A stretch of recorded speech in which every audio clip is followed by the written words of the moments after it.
councilman, and he let his work show for himself. He don't just talk about it, he does the work. And I can really relate to him because we lost someone, he lost a son, I lost a sister that had mental illness. He lost a son last year, I lost my sister the year before. So, and she was formerly incarcerated. So we have a bond that, you know, people would never understand. I didn't grow up with him, I didn't hang out with him, but when God put things together, no man can separate that. And that's what I love about him, because I didn't know what was going on with him, but when I feel the need, I call him to tell him that I love him. Because we all need to hear that from time to time, from somebody. But this brother right here, he's out there. He's giving back, he's doing the work. From my understanding, he's doing the work, but I'm gonna let him introduce himself until I get to know who he is. My name is Sincere Wallah. 24 years of incarceration. I was pardoned by Governor Northam in 2022. So I'm pretty much fresh out. I still think about count time. I get calls, emails, and letters from individuals that I consider family. Because inside, for that amount of time, I went in at 18, I came out at 42. So for that amount of time, the individuals that I was incarcerated with, I grew up with, essentially. So it's near and dear to my heart to continue to do this work, put in the work and speak to certain conditions, policies. Let me rewind a little bit. I'm now a state organizer for Reform Alliance. I don't know if any of you are familiar with Reform Alliance, but they're the organization that, the whole free meat meal movement, that sparked now an organization. So on our board of directors is Meat Mill himself, Jay-Z, Mike Rubin, who used to formerly own the 76ers, and a bunch of other people who are invested in criminal justice reform. So as a community organizer, I love to go into these communities that are underserved, and help aid and assist any way I possibly can personally, and then also use the organization to aid and assist in any way they can. But like I said, I have a vested interest in these communities, and as well as the community that I just came out of. And I'm hoping that the work that we're doing out here will bear fruit. I'm Brad Gilchrist. January 2020, I walked out of Greensville after 26 years of prison. I was granted parole. I'm still under parole. This is the second time I've seen this movie, and actually the second time was more triggering than the first. Just a couple instances, and one every time George Allen was shown on TV, it just a visceral. I literally had a visceral reaction. And then seeing Harold Clark. It's very rare that political appointees go back and forth between Republican and Democrats, and when they do, it scares me. The only one I can remember is, what was her name, Karen Brown, who was on the parole board, if anybody remembers her. I am still under supervision. I have to get permission to do almost anything. I had to get permission to come here because I was going to be in the room with other felons. It's hard, it's pressure, but I'm free. You were talking about loss, and sorry, this is difficult for me because I have a lot of roiling emotions about one.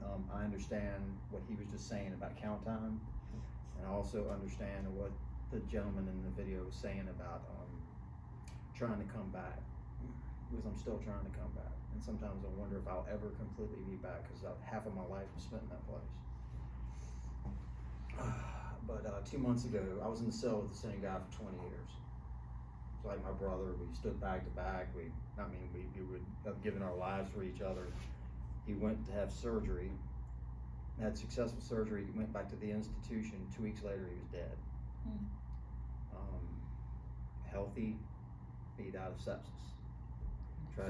Sepsis infection. Tried to go to medical. They said they were short-staffed and they couldn't see him. And so there's a lot of frustration. There's a lot of,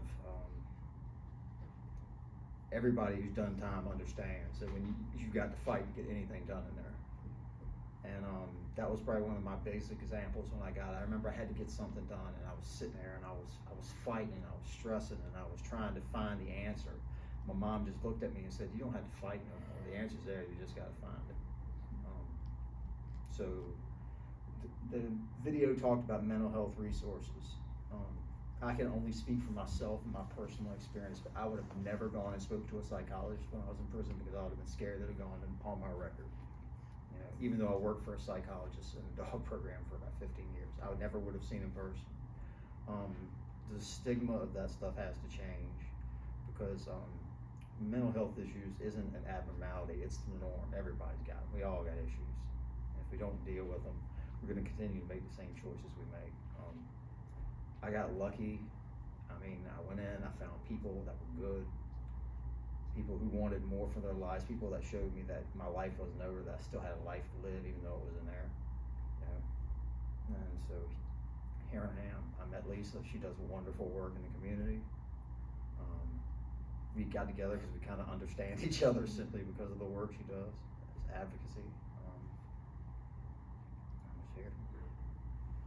Mr. Taylor, I'm gonna let you share a little bit more about yourself, how much time you've done, and we definitely we're gonna horn in on mental health today inside the institutions, because I think that's something that we tend to forget when people come home, is that side of individuals. So for those who don't know me firsthand, my name is Angela Antoine. I am the founder of House of Dreams Reentry Services, where we help those that's incarcerated and formerly incarcerated. But we definitely advocate for those that are being mistreated inside, or those looking to find some type of relief within their cases, where they may be mistreated or something to that effect, and to make sure we can try to help those gain parole that are eligible with under Fishback. Mr. Taylor. Yeah, so you know, she pretty much told me. I think everybody pretty much like know me, but if you don't, I just give you a brief synopsis of who I am as a person. First of all, I'm not Paul Taylor no more. Paul Taylor was the man that went into prison. Taylor Paul came out.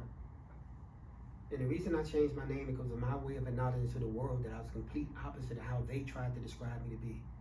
Everything that they said in that video, those people. And it's so funny, and not funny as in ha-ha, but it's funny that I was in Vermont, you know, having a conversation with some people. And I told them that when I left prison, I felt like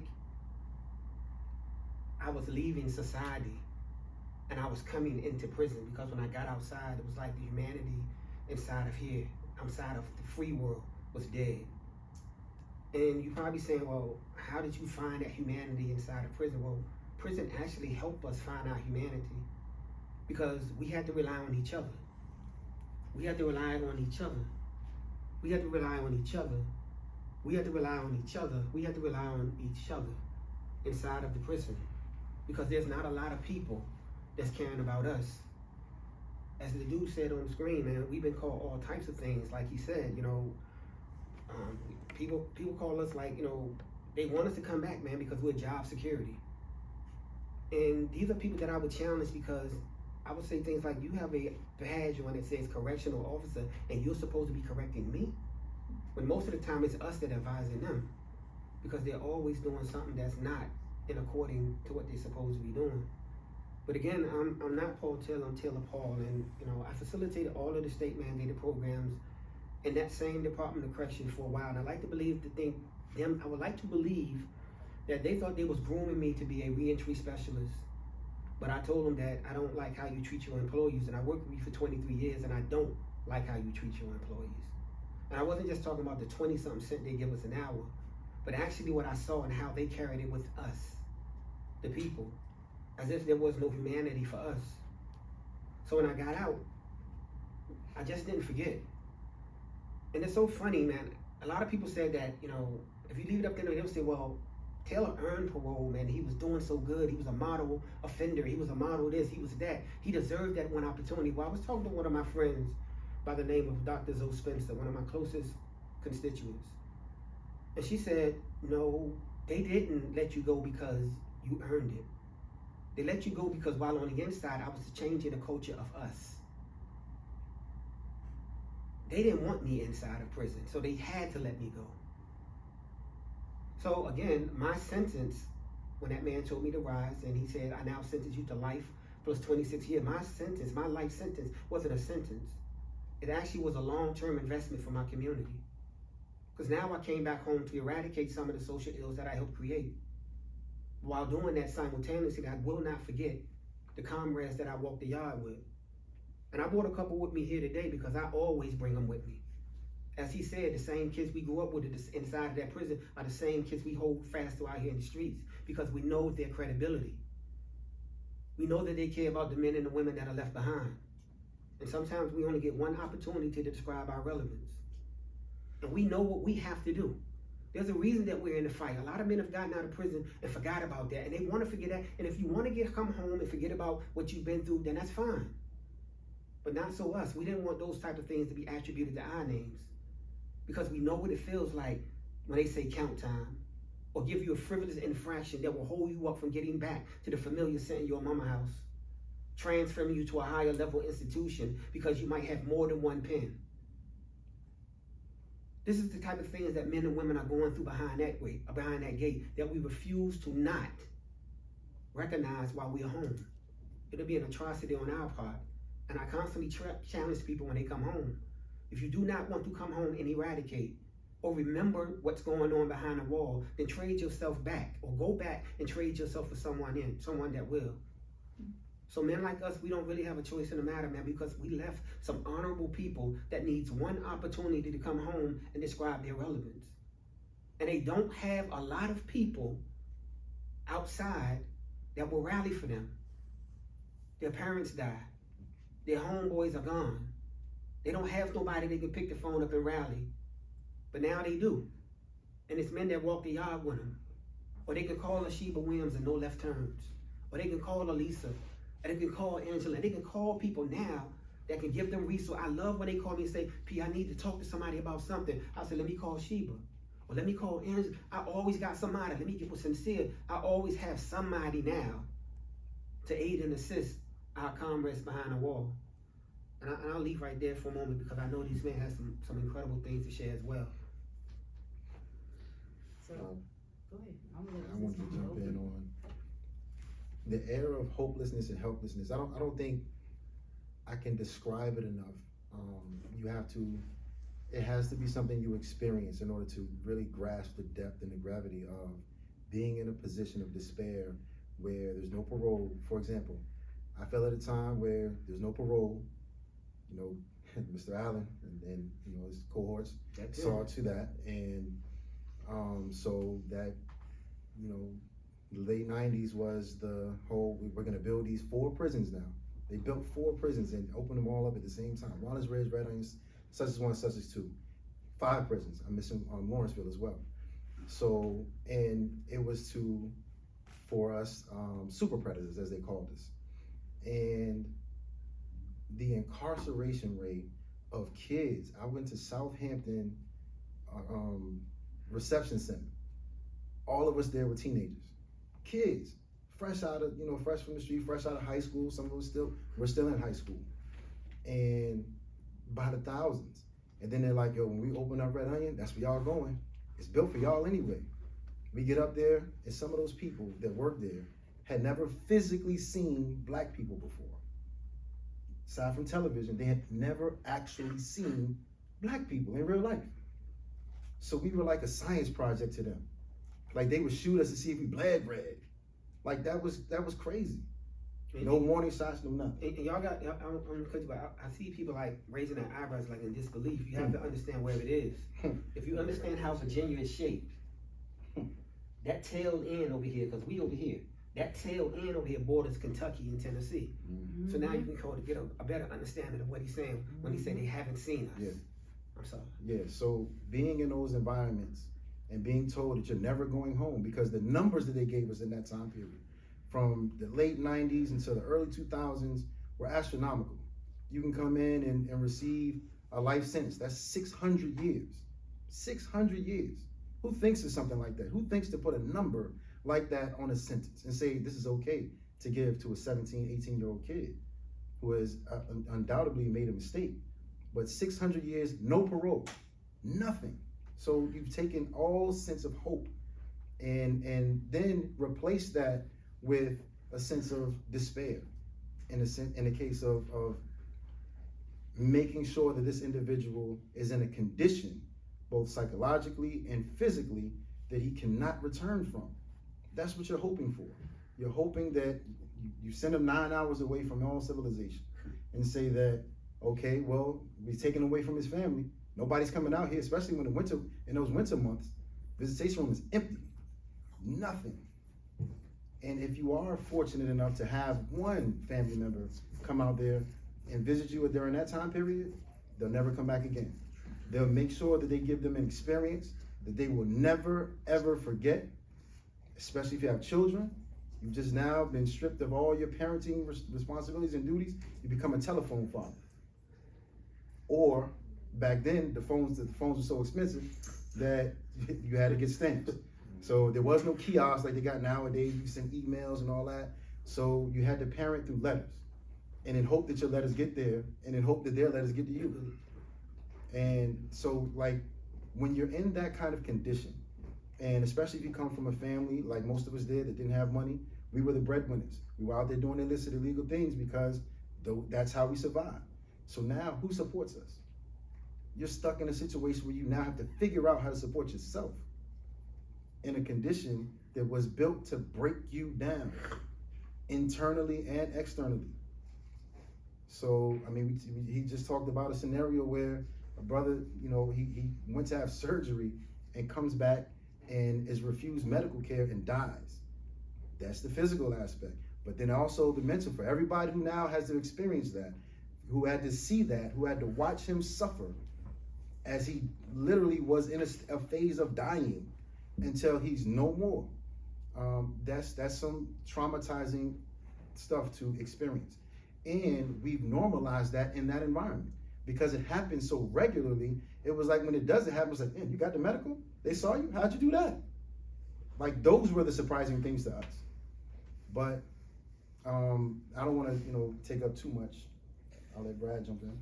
Yeah, I'm just trying to figure out where to go because there's so many things. There's so many things that he touched on. The people left behind.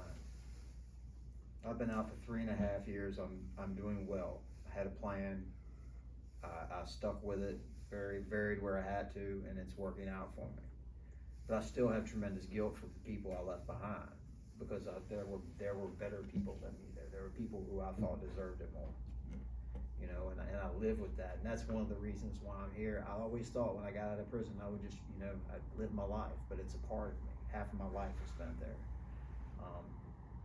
It will fade over time, but it's always gonna be a part of me because I became a man there. I figured out who I was there. I figured out how strong I was there. You talk about the desolation and the lack of hope. I mean, pressure burst pipes, and it showed me who I was as a man. I had a friend who got out about 15 years ago, and the first weekend I was out, he came to me, and we went out to lunch, and he walked up to me, he looked at me, and he said, "What's wrong with you?" I don't know. And evidently I was slumped over, I was all meek and mighty. He's like, "Never forget, we're gorillas, dude. Remember what we've been through. Remember the fight you had to go through. What are you doing walking with your shoulder? Put your shoulders back, stand up straight." And literally it was a wake-up call. And he said, there's some things that you learn in there that will be very helpful out here, and there's some things that won't. You just got to figure out what those were. And it's a battle, because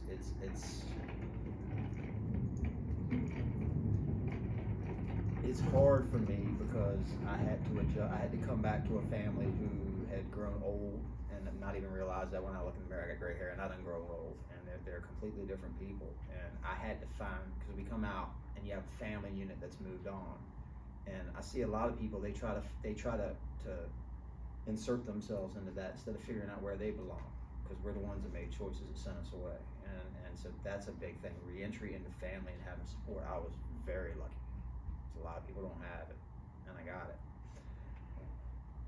And the medical, when he died, it hurt, it crushed me, man, because that, I spent 20 years with that guy, 365, 24/7 pretty much, in a cell, and he's probably the only person that really understood me and knew me, and he was gone, and he never got the chance that I got to get out here and live that life from sheer negligence. And I knew what happened as soon as his daughter told me he was gone. I knew what happened. I watched it happen 10 times at least. You know, people that they just let die. And he was nothing more to them than a number, an animal, whatever you want to call it. And I had to say something. The ACLU did a wonderful thing making this movie. But they said they can only take on like 1 or 2 cases a year or whatever it was. That's my choice. That's my choice. I'll just leave it there because Definitely agree with you. it's my choice. Definitely agree. And that's where myself, Lisa, and Sheba come into play with people who are not able to get to the ACLU with certain cases. We find cases where evidence has been left out, and they still get all these years in prison, or we find that, the witnesses or whatever the case may be says something different, but then they get coerced to telling a different story, and then the whole scenario changes. So this is what we experience with advocating with individuals that's looking to come home, that's already been charged and looking to get back in court. And I've been learning these last couple of months is a lot of people that have these appeals in, they killed because they don't have the money to pay. Mm-hmm. If they had the $800 for the appeal, then it might be a whole different scenario. But since they're inside doing the appeals, it makes it difficult for them to get anywhere because the paperwork stops because there's no money. Or they don't realize there are certain time frames, which things have to be filed. You get time barred, and then you lose out on entire avenues you could go down. I have cases where wrongful conviction cases where because people didn't know they had to file something within a year, or their lawyer filed it 2 days late, they're still sitting there 26, 28 years later. Yeah, it's bad. But I want to say with this, mental health is just not hard on the men's side, inside, or coming home. Like I said, I've done over 20 years back and forth, and mental health is definitely key. And it took me a while to really understand that my mental health was more important than anything else, because when I was inside or when I came home, I was like, oh, you a felon, or you the offender this and the offender that, until I had to break it down to my PO one day when she said, well, you're the offender. I said, no, I'm not. Because offender means sinner. Morally sin. So if I'm an offender, you are too. So let's call it is what it is. And she didn't believe me, so she Googled it and she saw that I was telling. So then she began to call me by my name, which was Angela. So we have to educate the people that we see, because we're not offenders. We're not the whoever they want to call us inside. Even when I talk to people at the prison, I said, well, the individual is, well, who's the offender? I said, no, the individual name is, and this is their number. So we have to remember when we have to change our language even out here when we're talking to people about the individuals that's inside or outside, because they're still somebody. They're still a person. Right now, the people say, oh no, they're a number. No, they're still a person. As long as they got blood running through their veins, they're still human. And the goal is for DLC is to dehumanize us. And women get the short end of the stick more so than men. We have women that's inside that's suffering mentally. I have a lady that calls me every month telling me she's getting out of prison every month and asks me, can I get her a ride? She's schizophrenic and she's bipolar. And they said, oh, don't pay her no mind. She just does that to everybody. I said, for something, I said, where is the help for her? Stop medicating her and give her the help that she needs. She has life in prison. She has no family. None of this. But every month she calls, says she's getting to get out of prison. She said she need a ride in 2 days. I let her talk, because sometimes that's all people need. People just want to have a conversation with somebody. You know how when you be in jail sometimes and you just pick up the phone and dial numbers and pray somebody answer? I know the women in the jail used to do it with me and in the prison. They just dial numbers and pray somebody answer their phone call just to have somebody to talk to. People do that. And we need to remember, I don't forget anybody. I did time with some women here, and I have not forgotten who they are. I reach out to them, I write, they might not write back, but it doesn't stop me from still sending a letter inside. It doesn't stop me from sending mail to the guys on the inside, because that might be the only piece of mail that they may get from the outside. So this documentary, it was good. It was, and I hope it benefit those who really didn't know what was really going on and what the numbers were. Because my goal is the numbers. How much money DOC is banking on us. You know, and how they and how they just continue thinking it's okay for them to treat us any kind of way. So I don't want us to just leave here and say, okay, yeah, it was good, we saw this. For us, this is a movement. For us, this is like, I mean, like Paul said, if I need some help, I know to call Paul. If I need some help, I know to call Sheba or Lisa. Now I know to call Sincere. If there's an issue somewhere.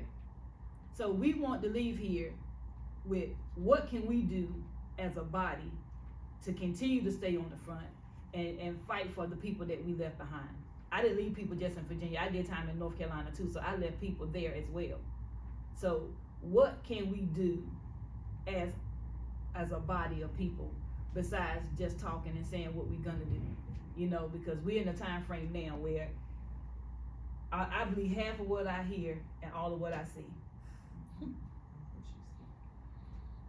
So what I see is the work being done. So they can tell me whatever, and I probably believe them because I see what they're doing. But somebody else comes to me to say they're doing the work, and I don't see them doing anything. I'm gonna have to call them on their mess. Because I know the troopers, I know the soldiers. Been down this road. I've been in this for 10 years. I got thrown into it, but I'm okay with that. Because I came out without a voice, knowing that walking this walk, I end up getting a voice. It taught me how to see myself as a person, to let me know that I can do all the things that my mother said I was capable of doing, and that's going back to school. I went from homelessness in 2011 to getting a degree in 2013 while being homeless. So people say they can't do it, but they can. And I didn't recidivate. You know what I'm saying? I was in a domestic violence marriage, but I'm still here. So nobody can say that you can't do anything because you've been inside, because he held it over my head. I'm gonna call the police on you, I'm gonna do this. And I was scared for a while. But then a light bulb went off. And I said, God, I'm not gonna move till you tell me to. So when that last day came, I said, I know I'm not going to prison, because tonight I'm going to prison because you're gonna be laying dead somewhere. So I had to leave. Because my freedom is worth more than any relationship. My mental health is definitely more than any relationship. And mental health inside is key. Where there's no mental help for anybody. If I'm in prison with Lisa, she's my therapist. She would be my therapist, because I wouldn't go see anybody like Brad said, because I don't want them to say, okay, well look, this is what she is, and they're gonna move you to a whole different pod and label you.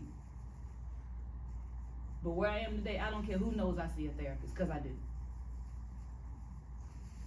So before we close, I'm gonna let Paul take this at the tail end of this, because I said that for a reason.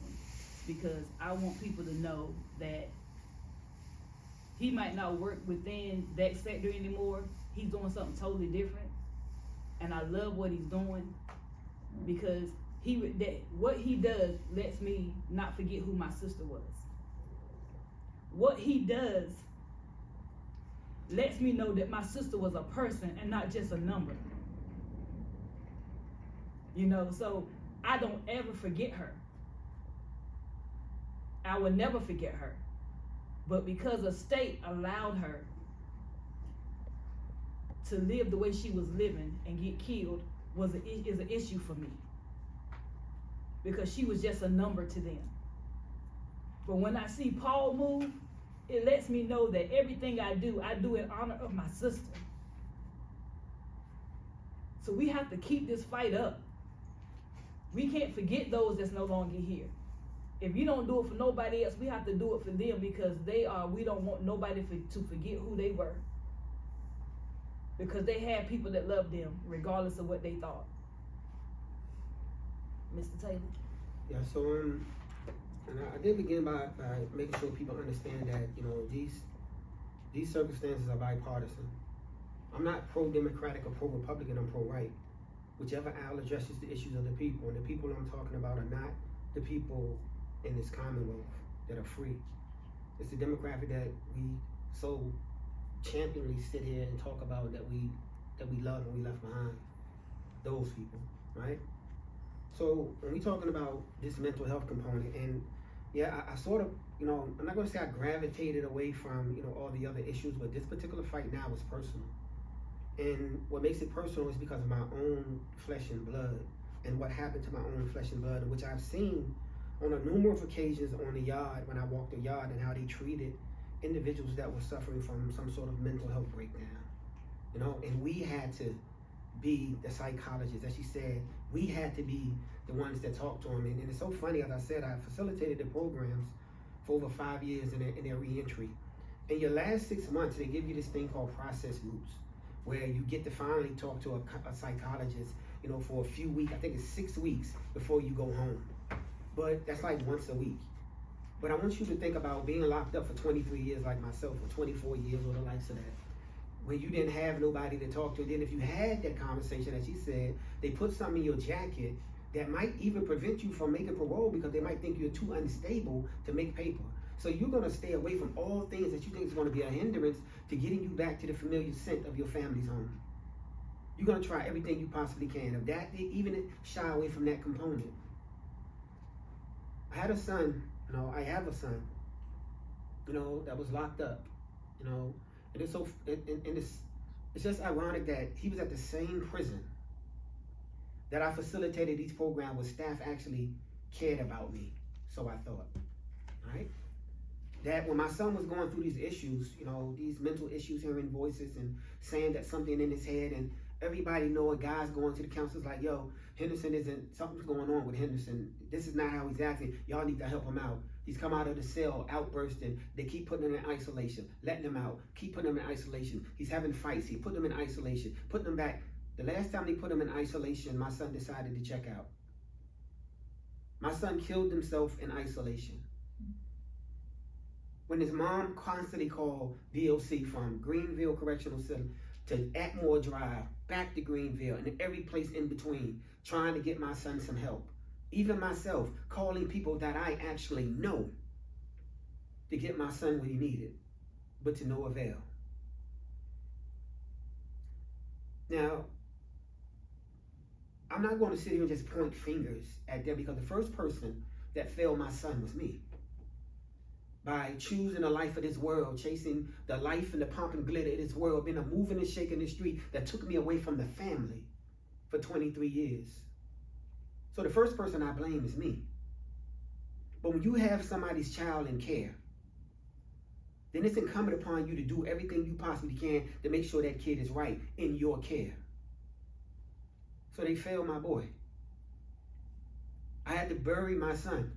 And as he said, the same guys that we grew up in the prison with were the same guys that was helping me bury my son right down the street in Newport News. And they're here today too. So I want to go back a little bit, because everybody talks about PTSD and what it stands for, post-traumatic stress disorder, right? But they forget about the prison component, because in prison we don't call it that. We call it prison traumatic stress disorder. That P is different, because while on the inside you go through some things, man. Imagine being locked up in a space and you have so much time that your mother died, and they tell you you cannot go to the funeral because of the time that you have. Imagine what that does to a man when he comes back to the cell and nobody's rushing over there from mental health or qualified mental health professions to come over there to talk to this person to see what he might be going through during that time. But as soon as you get sentenced, a life sentence, then they'll put you on suicide watch. But when you get to prison, you all of a sudden grown. Where there's no care, there's no humanity. Now, I want to go even further back. A lot of our kids that are coming to the prison right now already suffer from what's known as arrested development. Mm-hmm. But in our community, there's two forms. The typical one is the one that they use, is when a person grows up and, you know, he's went through so much trauma that he still carries some of them at his adult age. The other one we call arrested development is when they snatch our children up at a young age before they arrest our children before they're able to grow up into even develop into something, but they'll throw them in prison in that same mantra. Now, I'm sitting here, you know, and I'm trying to hold my composure, you know, because my family now depends on it, because the fight is totally different. You know, I know what I've done when I came home to try to help everybody to get home, you know, and I think I did a damn good job. God is the best of planners. Mm-hmm. But right now, you know, this fight is personal. And it's not just for me and my son, but it's for every guy or girl that's inside of this prison, or every kid that's in the juvenile facilities that's going through a mental health challenge that has no one to champion for them. So issues can change inside of the system. They need some people inside, man, that's not working there to go inside and change what's going on. And it's going to take us to do it. Because my son is not the first child or the first man or the first woman that has taken their life inside of prison, but they have a real good cover-up game. But I'm sure that they know as well as I know, because I've just been informed. You know, a lot of people have been wanting me to come back inside the prison, and I just decided to say yes again. But now all of a sudden, since there's a lawsuit about the pay pending, I'm no longer allowed to go inside of the Department of Corrections to help the guys. But at first I was your poster child. Check the data. Check their websites. Mm-hmm. But now I can't go back in screaming free the guys, free the girls, free the kids. But that's cool, because they know me. But this fight right here, again, is personal. So you may not see me in every, you know, rally, or you may not see me in, you know, every meeting. But just know that I'm confident in the men that came behind me. I'm confident in the men that out here every single day, that got out of prison, that once was behind the gun. Now they're in front of it. And they don't come with a gun and a badge. Every day they go inside these communities trying to stop gun violence. These men that have come home from prison that another party deemed the worst of the worst, that shouldn't have been released. These are now men that are out in front of these communities, and these communities right now where gun violence is real. And they may not come out there alive, but they're not afraid of the assignment. So, again, this fight is personal. And if you don't see me, let's pray for me. Because my family is going through some issues right now. You know? But inshallah, we're going to be all right. Thank y'all for letting me share that. I want to say thank you guys. You guys just don't know how grateful I am that y'all said yes. When God puts something on me, I have to ask. The people He tell me to ask, I do. And I'm grateful. And please, I do not think this to be robbery of your time, because I know y'all could have been doing something totally different, but y'all chose to be here today to share with us, and I'm grateful. I don't think I can say that enough. There was no answer but yes. As soon as she said, I was like, yeah. It's hard. It's definitely hard to find good men or good women to share the stage with without being, you know, people being clout chasers. And I'm just so grateful that I have people in my circle who are not those people. We just do what we do and keep it moving. We don't need the accolades. You know, we just do what we do. So, again, I can't say nothing but thank you. And just know, later this year, it might be something coming down the line, and I definitely will probably call on you guys, but that's to be seen for right now. But I'm going out with a bang before 2020, before it gets in, I promise you that. I'm going out with a bang for after May of next year, I'm no longer gonna be in this fight for a while, so I'm gonna go out with a bang. And I just ask that those that's out there with me, just support me in whatever I'm doing in the midst of that. I would like to thank y'all, and I wanna include y'all too in this too. Everybody that's been inside knows what it's like to have somebody that will fight for you. That ain't your family, that just because it's the right thing to do. I live with her, I see that her job is 24/7. She doesn't stop, she sleeps, I mean, it bugs her when she's going to sleep. Little things that she can't change, but she wants to because it's the right thing to do. The only reason I'm here is because I had somebody that had an in with Adrian Bennett and got my name in front of her. That's the only reason I'm sitting here, is because of somebody else. What y'all do is important, and you don't get enough thanks, so thank Shout out to Adrian Bennett, man. you. Yeah, no kidding, man. I don't care what nobody say about it, she's good people. And about halfway through, I saw you sitting there, and I was like, I haven't seen you in it's been a minute. Yeah. So with that, we're gonna end here. Again, thank you is not enough. I don't know. I'm grateful, and I'm definitely grateful for Lisa and my sister Sheba back there. I just met Sincere, and I just met Brad last month, but I gotta tell you, that guy on the end over there, he got a place in my heart like that people won't even understand. But we gonna keep doing the work, regardless of what comes. We still gonna be on the battlefield, whether you see us or not. You might not see us put pictures up, but just know we still working.